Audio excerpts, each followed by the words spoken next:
मंत्री जी के इस यज्ञ में जो आहुति डालेंगे अपने हाथ से ही करेंगे। 2,51,000 रुपए मंत्री जी को सहयोग के तौर पे अकबर भाई दे रहे हैं। हम तो मंत्री जी अपना मान सम्मान गांव में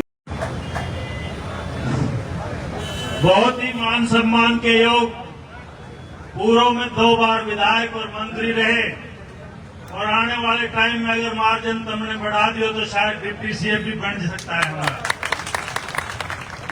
और नाम अगर मैं लेने लगूंगा, मैं तो एक एक आदमी को जानता हूं, मेरे लिए तो सब सम्मानित है, सब बुजुर्ग। भाई जो आपने योगदान की बात करी ना राजनीति में, इससे बड़ा योगदान मैं नहीं मानता कि कोई हो सकता है जो आपने आज हमारे साथ मिलकर इस इलाके के विकास के लिए, इस इलाके की सोच को आगे बढ़ाने के लिए किया। मैं सबसे पहले आपका शुक्रिया अदा करता हूं। मेरे साथी जो हैं सभी सम्मानित साथी, और मैं नाम लूंगा तो बड़ा लंबा हो जाएगा, सबका से माजरत चाहते हुए हैं, अगर इजाजत हो बिरादरी की तो करेंगे। हमारी जो है पार्टी से भी हमारे सरपंच साहिबान और सभी साथी यहाँ उपस्थित हैं। साथियों, मैं छठा चुनाव लड़ रहा हूं और नॉमिनेशन 1991 से भरने शुरू कर दिया। और आप लोगों से बीच में आज एक बात को कहते हुए, क्योंकि ये मौका है, दस्तूर है कि इस इलाके ने हमारे राजनीतिक जीवन में पहली बार अपने विकास को, अपने भविष्य को, अपनी आने वाली जो हमारी नई नस्ल है और इलाके की बदहाली के खिलाफ अपनी पार्टीबाजी, अपनी छोटी छोटी इख्तलाफात, छोटे छोटे जो मतभेद हैं उन्हें छोड़कर जो आज इलाके ने, खासतौर से नूह इलाके ने एक बहुत बड़े बड़प्पन का सबूत दिया है। सबसे पहले मैं सलाम करता हूं इस जनता को और सलाम करता हूं उन नायकों को जिन्होंने, चाहे वो बात देहाना की हो, चाहे वो बात मालत की हो, चाहे वो बात आकेड़ा की हो, चाहे मेवली की हो, चाहे हमारे घासेड़ा गांव की हो, अडबर गांव की हो, मैं इसलिए नाम ले रहा हूं, इन्होंने अभी अपना जो है बहुत बड़े बड़े फैसले आपसे कर दिए, चाहे कमर सीके का हो, रहवासन का हो, चाहे बड़े बड़े गांव जयसिंहपुर की बात कर ले, देवड़ा नंगली की बात कर ले, अलालपुर की बात कर ले। मैं समझता हूं कि एक नया इतिहास और एक नई सोच इस चुनाव के माध्यम से आम जन के एक संदेश दे रही है कि अब हमें बहुत हो चुका बदहाली का आलम, बहुत हो चुका इस जो दंश जो हम झेल रहे हैं पिछड़ापन का, अब जो है हालत बदलनी चाहिए। और उस चीज के लिए मैं समझता हूं कि जो 10 साल का शासन रहा है ना बीजेपी का, इसने तो बिल्कुल ही उम्मीदों को चकनाचूर कर दिया।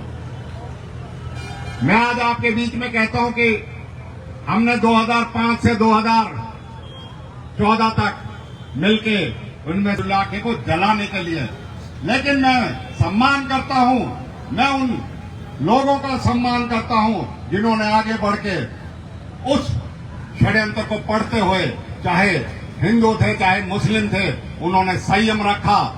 31 जुलाई के बाद मैं नहीं समझता एक जगह भी अगले दिन भी कोई सुई का नुकसान भी किसी का हुआ हो, क्योंकि लोग बड़ी जल्दी समझ गए कि ये तो एक षड्यंत्र में झोंक दी गई हो। लेकिन जो उन्होंने उसके बाद सरकार ने जो सलूक किया और उसमें फिर से चुप बैठ जाना, अभी यहां बात पूरी नहीं करी, बेगुनाह तो गए जेल में। भाई क्या कसूर था इन सड़क वालों का जिनके मकान हैं? अगर भीड़ यहां थी तो इनका क्या कसूर था? सहारा होटल वाला बेचारे ने किराए पे दे रखा था, उसकी बिल्डिंग आपके सामने इतनी बड़ी बिल्डिंग को ध्वस्त कर दिया। क्या था उन नल्लड़ में गरीब आदमियों का जो जंगलात के और उसके बहाना लेके इन्होंने तोड़ दिए। लेकिन ये मुराद पास की दुकान बताई और सारी आगे तक की माफ कीजिए कि भाई मकान का नंबर आ गया, वो तो भला हो हाई कोर्ट में कि स्टे लग गया। तो क्या चुन चुन के इस तरीके से जो है यहाँ इलाके में सरकार ने कार्रवाई करी? क्या कोई इनके जबान में से निकला कभी शब्द?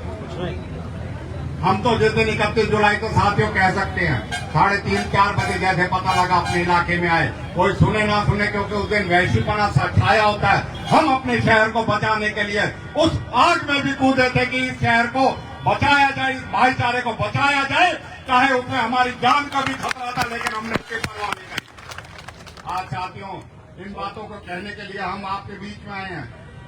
कांग्रेस ने हमेशा आप सब लोगों का मान सम्मान देके आप सब लोगों के विकास करने की सोच रखती है, लेकिन बीजेपी और उसके नेता हमेशा राजनीति करते हैं, कहीं धर्म और जाति का, कहीं राजनीतिक फायदा मिले उन चीजों के लिए फायदा करते हैं। और इनके नेता आज भी उन्हें शर्म आनी चाहिए। क्यों बैठे हैं बीजेपी में? सिर्फ वक्फ बोर्ड की नौकरी के लिए? बेटे को चोर रास्ते से भेज दिया बीजेपी की मदद करने के लिए लोकदल में। भाई अगर इतना बड़ा हमदर्द है अपने बेटे का ही, क्योंकि कौम को तो रहो ना, बेटे को हमदर्द तो बन जाओ, बीजेपी छोड़ के आके खुल के समर्थन में तो आ जाए, जिससे ये लगे बेटे के साथ तो है। तो भाई मैं तो यही कहूंगा, आज वक्त और इलाका करवट ले रहा है और इलाके में एक उम्मीद है, एक यकीन है, एक विश्वास है हमारे लिए। हम आपको वादा करते हैं छोटी मोटी पार्टीबाजी को से ऊपर उठ के और मिलजुल के आपके विकास को आगे बढ़ाने का काम करेंगे।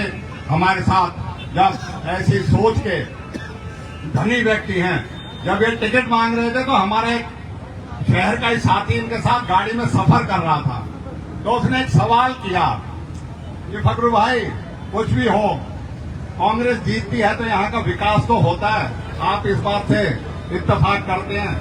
तो इन्होंने उस वक्त कई महीने पहले की बात की, कह रहे ये बात तो मैं मानता हूँ, कांग्रेस बनती है तो इस इलाके का विकास होगा। तो इसी सोच को आगे बढ़ाते हुए, और मैं समझता हूँ भाई चौधरी हिदायत ने तो एक रास्ता दिखाया था लड़ाई लड़ने का, हम और आप मिलकर उस लड़ाई को लड़ेंगे और आगे चल के इस इलाके के विकास की, इस इलाके की तरक्की की और इस इलाके की हमेशा हमारे नौजवानों की जो एक उम्मीद है कि बेरोजगारी का दंश जो है वो इस इलाके से खत्म हो, बेहतर शिक्षा प्रणाली हो, बेहतर यहाँ से वो हो, और इस सरकार की नालायकी का क्या आलम हो सकता है। आज ये जिला हेडक्वार्टर है, अगर कोई गली रास्ता बिना पानी भरे होए तो बता दे। हमने तो विधानसभा में उठा ली, 4-4 बार उठा ली कि भाई कब्रिस्तान नहीं बच रहे, स्कूल नहीं बच रहे, शमशान घाट नहीं बच रहे लोगों के घरों में, लेकिन इससे पानी नहीं निकला। साथियों मैं आज आपके बीच में कहता हूँ, शहर में और गांव में जो फसलों का नुकसान और ज्यादा बारिश से हुआ है ना, हमने तो 2 बार लिखित में भी दे दिया कि इसकी स्पेशल गिरदावरी करके मुआवजा दिया जाए। और मुआवजे की बात यह है 2022 का रबी का मुआवजा आज तक नहीं बटा, 17 करोड़ रुपए आज भी 2 साल बाद भी पेंडिंग है।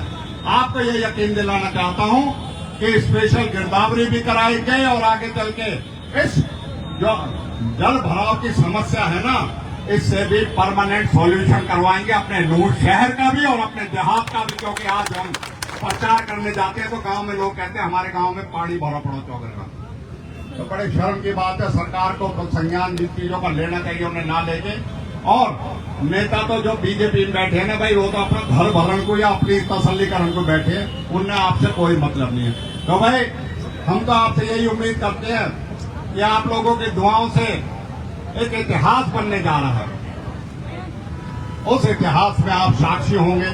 हमारे साथ हमारे मजबूत साथी भाई फकरू जैसे हमारे साथ जुड़ रहे हैं, हम उनका यकीन दिलाते हैं आपका कि अच्छी सोच के लिए इनका मान सम्मान अपनी पार्टी में भी और अपने दिलों में भी हमारा तो हमेशा से, क्योंकि जब किसी ने एक बार भी साथ दे दिया हम हमेशा इनका सम्मान करते।